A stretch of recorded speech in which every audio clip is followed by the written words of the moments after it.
ରାୟଗଡ଼ା ଜିଲ୍ଲା ରାମନଗର ବ୍ଲକ ଅନ୍ତର୍ଗତ ଅନ୍ତର୍ଜଲି ଦିବ୍ୟ ଆଶ୍ରମଠାରେ ପ୍ରାୟ 2000 ଲୋକ ଭକ୍ତାଳୁ ସେଠାରେ ଭିଡ଼ ଅଛନ୍ତି। କ'ଣ କାର୍ଯ୍ୟକ୍ରମ ଚାଲିଛି ଆସନ୍ତୁ ଦେଖିବା। ये जो नारदंगर कथा हिंदी शास्त्र बहुत विषयवस्तु बहुत किंवदंती गल्प विभिन्न प्रकार उदाहरण देकर से जो भाव में आमको से प्रेरणा ज्ञान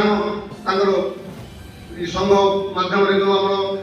आसन प्राणायाम ध्यान इत्यादि कर ध्यान बेसी प्राधान्य देकर ये अल्प दिन तले से ध्यान गोटे कार्यक्रम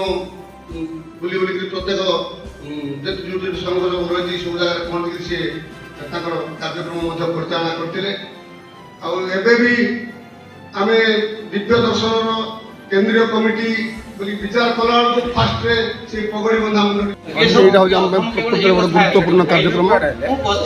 आमर जो दिव्य दर्शन संघर जो कमिटी रही केंद्रीय कमिटी से केंद्रीय कमिटी जो सभापति थे से गुरुदेव सिंह सरदार आमर जड़े वरिष्ठ गुरु भाई सी सिख संप्रदायर लोक देहांत डिसेम्बर 31 तारीख में देहांत होगा। आज द्वादश उपलक्षे कार्यक्रम आम सत्संग माध्यम पालन करुँ। आमर ये भाई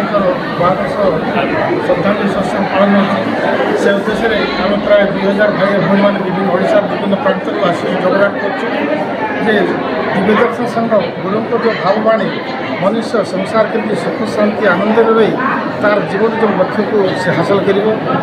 दिव्य दर्शन शिक्षा दे से उद्देश्य दिव्य दर्शन संघर सभापति आज प्राय दीर्घ 35 वर्ष है संघ को सांगठनिक भाव समस्त को एकीकरण कर समस्त हाथ में बांधी समस्त से